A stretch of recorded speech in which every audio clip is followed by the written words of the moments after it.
Well, I've discovered an old military experiment that runs along the similar path of the parallel universe I am from. A grotesque experiment took place in the Philadelphia Naval Shipyard. While on berth, cannon-class destroyer escort USS Eldridge abruptly disappeared along with its 200 crew members. As America got involved in World War II, the brightest minds of the era, including Albert Einstein, were at work trying to develop new technology that could give them an edge over their enemies. It's said that in an attempt to render their ships invisible, the US Navy created a powerful device that ended up teleporting an entire vessel. USS Eldridge seemed to vanish from thin air, but then she reappeared with terrible consequences for her sailors. Or so the story goes.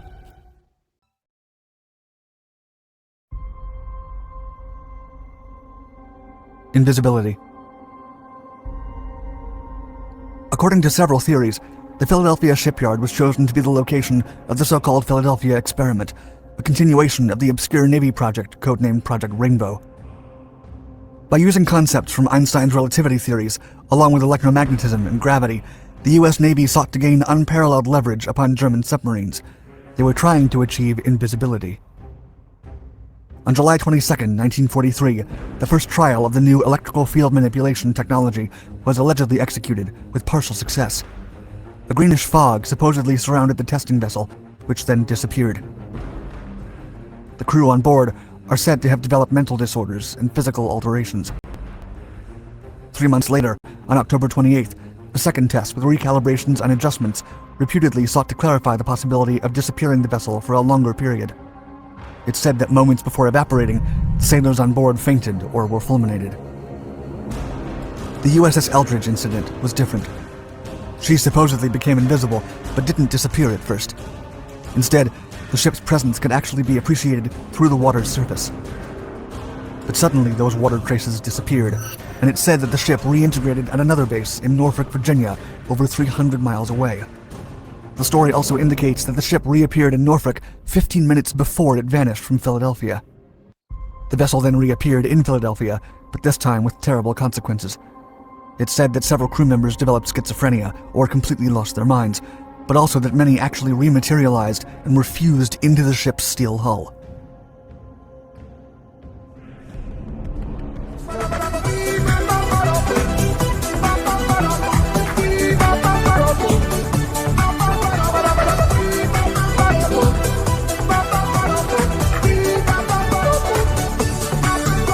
Where I am from, this experiment did not happen until 1946 at an Air Force base called Taldero AFB. It was a testing base used for prototype military equipment. The pilot's name was Lieutenant Major Thomas Mitchell, a seasoned test pilot with an experienced record.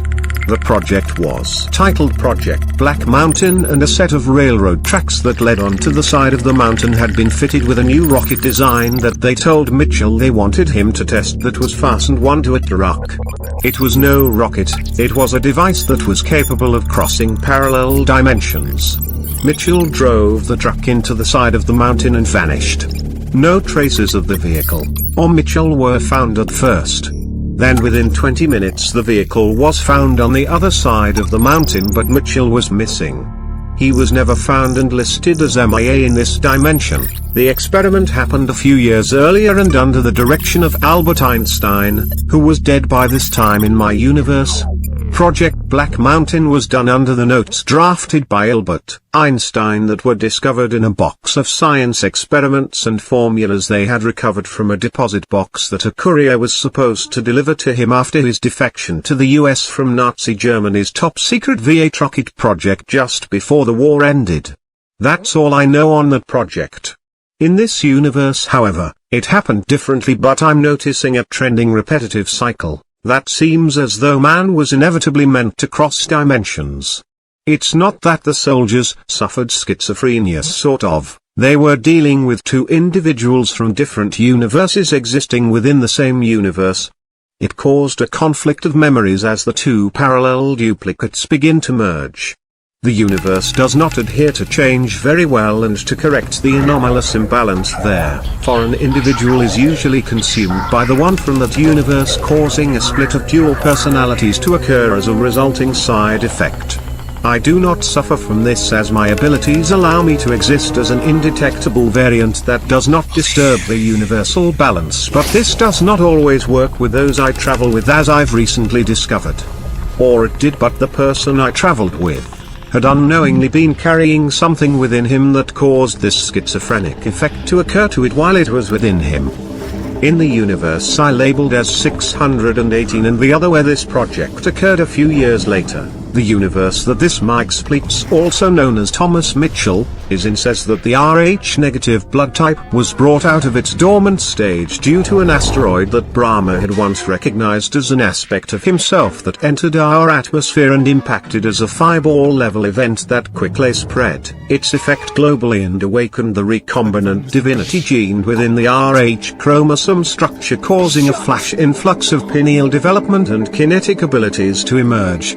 This sudden development without the gradual increase of learned control reflex development led to the rash uprising of the socially repressed injustice to finally emerge in the form of superheroes and cosmic entities which were highly unbalanced and lawless. This led to the subjugation of most of the life in that universe until it was deemed unworthy to continue to exist by a godlike being from an alternate universe. Gabriel, the one I warned of that was trying to nudge its way into this universe after she judged her universe to be unworthy of the divine gift of life, she began judging other universes. 618 was one of them, and they were judged unworthy and destroyed. Of course she had nothing really to do with this. Technically it was because of a hypernova collision that unraveled their threads of reality. Their universe was one of those that I just could not save as hard as I tried, I guess. In the tradition of carrying on the root of many artists' creativity, which are usually sourced through some comic book hero or another at some point in their childhood, I give this moment to my version of my trickster persona that I even held above the mischief of Loki himself, and that would be the interdimensional being known as Mxiztlx. As I go into the detail of this character of this enigmatic persona, I must wonder at his origins. Most likely a parallel universe to the one I labeled 618, which I centralized as the Marvel Universe, where the seraphim and cherubim war of the heavens that spilled over onto the earth long ago that gave birth to the Nephilim race, then Egyptian, Titans, Olympians, Asgardian, Celtic, and demological deities, in that universe died then in that war that ended there with the total annihilation of heaven, leaving the world and creation in the hands of evil, victorious to the children of darkness. They soon became consumed with greed for each other's territory and fought for control until they destroyed and wiped each other out, until the Dark Lords became a myth, and that myth became a legend, that legend became a fairy tale. However, the Rh-negative blood type still lingered. That was the remnant of that race, and it lay dormant, slumbering, waiting for the presence of the divinity to awaken it. In this universe there is the ever-present Holy Spirit of the Lord, but in that universe there was not. So there was no gods, no titans, no Egyptian gods, no gods, and worst of all no comic books, among many others missing attributes such as works of art, classic books, Shakespeare, somewhere in the 1960s for some reason. However, the Rh-negative strain suddenly awakened worldwide in a heroes type event around the globe. People suddenly developed extraordinary powers over the elements and the fabrics of reality, as the laws of the principalities once governed and watched over by their forefathers long ago under the righteous wisdom of their creator, who sat upon the white throne of the shining citadel of the gates of the iron, were present once again upon the earth. In this universe they have always been present, watching, usually unseen, keeping the balance and maintaining the equilibrium so that justice could arise amidst the rising sin of mankind's deeds. In this parallel universe to 618, where Mxiztlx is from heaven winds and their opposite happens. This does not end the conflict, however. Instead, as I said, good becomes the all-consuming belief. Blinded by its own righteousness, they did not see the mistakes and sins they had been making, veiled by the righteous belief that what they were doing was by the will of God, when in reality it was their own will, not his, and they became the very evil they once sought to destroy. It is from this universe that this being comes from, and he searches the universes for direction, an answer to his universe's problems if I recall correctly. This is his compiled profile from comic to comic that have been traced through different depictions of him, as he is only detectable through the mind's eye or the imagination, same as temptation, visions, and most supernatural encounters, as it seems that may be the basis of his powers to travel across the dimensional boundaries. Mr. Mixelplatsk, 0 MKSJZPTLK, MKSLPLK, sometimes called Mxi, is a character who appears in DC Comics Superman comic books. He is usually presented as a trickster deity in the classical mythological sense. Mxyzptlk possesses reality warping powers with which he enjoys tormenting Superman or making life difficult. His portrayal has varied, with him being an outright supervillain in some media, and an anti-hero in others. Mr. Mxyzptlk was created to appear in Superman number 30 in the story The Mysterious Mr. Mxyzptlk, the original spelling, by writer Jerry Siegel and artist Tyre Yarborough. Due to publishing lag time, the character saw print first in the Superman Daily comic strip by writer Whitney Ellsworth and artist Wayne Boring. In most of Mxyzptlk's appearances in DC Comics, he can be stopped only by tricking him into saying or spelling his own name backwards, which will return him to his home in the fifth dimension and keep him there for a minimum of 90 days. This limitation of the character was modified in the 1986 Crisis on Infinite Earths reboot, upon which Mxyzptlk changes his condition to lead to a new requirement each story, such as having Superman succeed in getting Mxyzptlk to paint his own face blue. Mxyzptlk has appeared in various television adaptations of Superman. He appeared in the 1993 television series Lois and Clark, The New Adventures of Superman, portrayed by Howie Mandel. Mxyzptlk also appeared in the 2001 television series Smallville, played by Trent Ford. Mxyzptlk appeared in the television series Supergirl, played by Peter Gadiot in the second season and by Thomas Lennon in the fifth and sixth seasons. Mr. Mxyzptlk possesses the ability to warp reality, which has been described alternatively as the product of fifth-dimensional magic or advanced technology that appears to be magical to third-dimensional beings. Attendant with his abilities is the fact that Mxyzptlk himself is not limited by physical laws. He needs no sustenance such as air or water, can exist in any environment, has the ability to teleport anywhere, and is not susceptible to physical harm. His only apparent vulnerability is that whenever he speaks his name backwards, he is shunted back to the fifth dimension, and all effects of his magic vanish, making everything as it was before he appeared. This also has occurred with an indirect application of that rule. On one occasion, Mxyzptlk was banished by a backward-played tape recording of his own voice saying his name.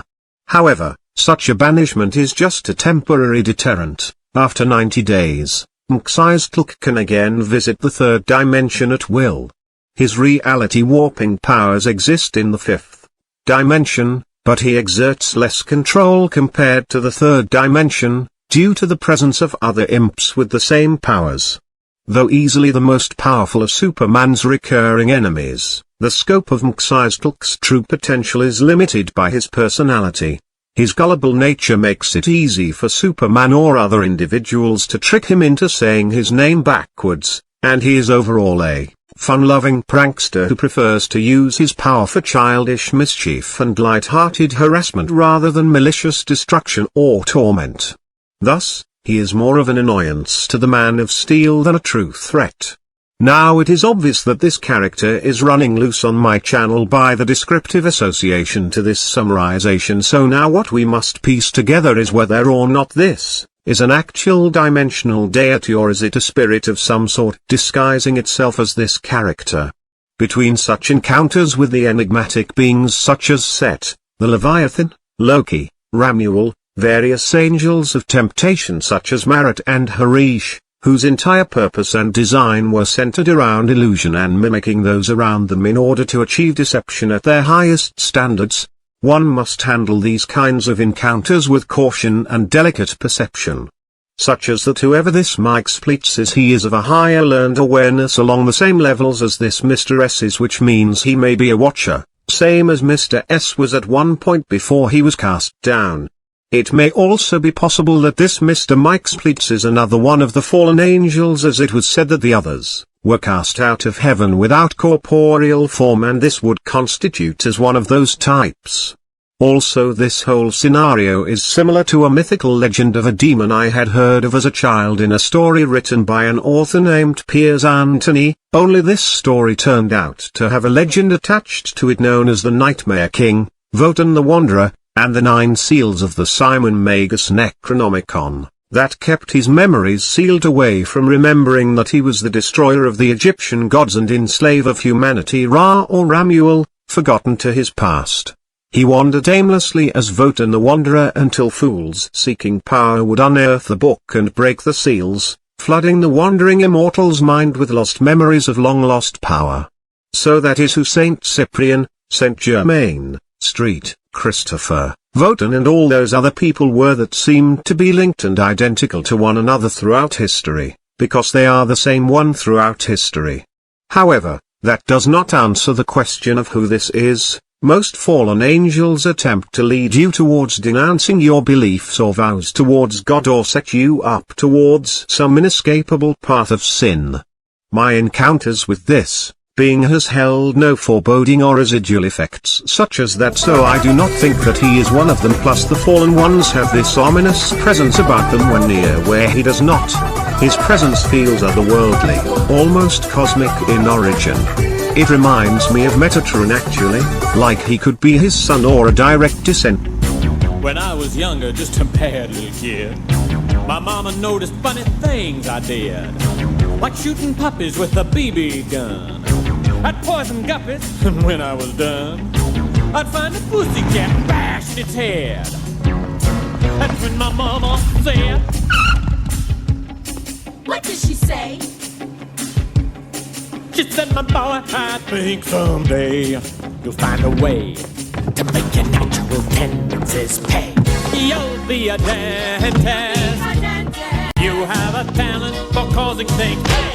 Son, be a dentist. People will pay you to be inhumane. Your temperament's wrong for the priesthood, and teaching would suit you still less. Son, be a dentist. You'll be a success."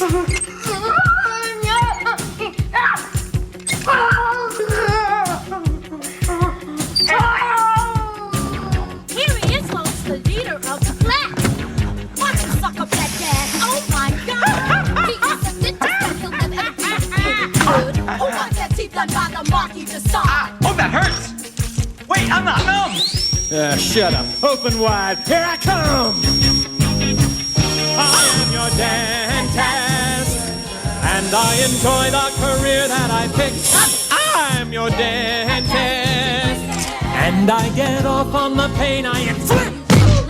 I thrill when I drill a bicuspid. It's swell, though they tell me I'm maladjusted.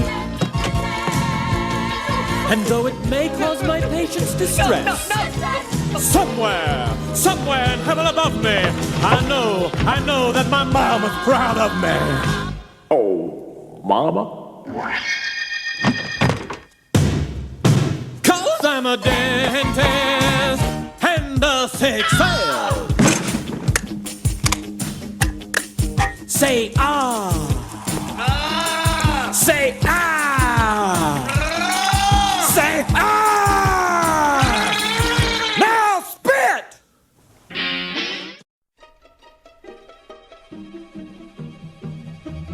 Fergasi.gri, or 4SZ Zuijinger, Foyers Just Spy, Knifing Errores, Extra Gaia, Ishifirat Mig, Ria the Sanat. Kidnap Mr. Santa Claus? I want to do it. Let's draw straws. Jack said we should work together. 3 of a kind. Birds of a feather, Now and forever. La la la la la la la la la la. La la la la la la la la la la la. Kidnap the Santa Claus, lock him up real tight.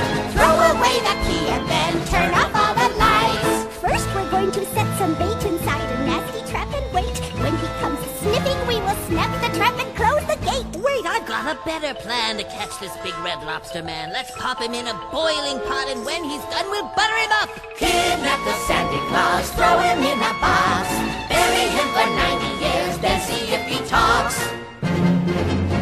Then Mr. Oogie Boogie Man can take the whole thing Over then. He'll be so pleased, I do declare, That he will cook it rare.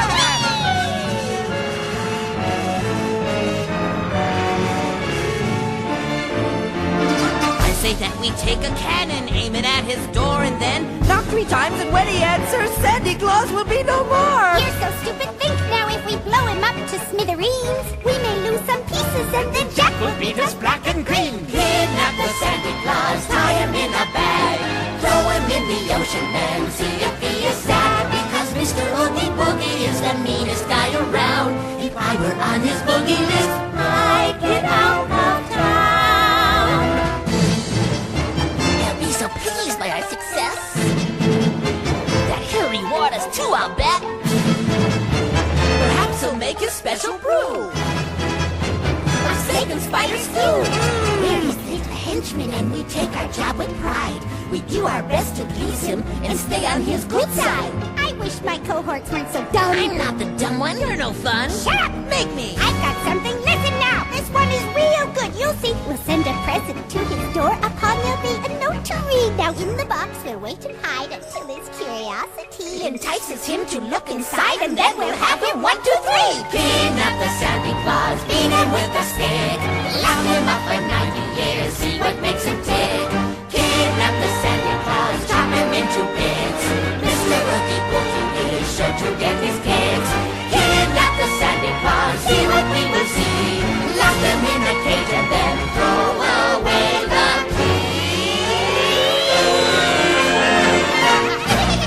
In the 1950s with the entire James Dean death scenario is that his life taught me that life in the fast lane has one gear and no brakes, so once you begin moving there ain't no stopping until you either run out of gas or fly off a cliff. In his case it was a cliff. But that's besides the point.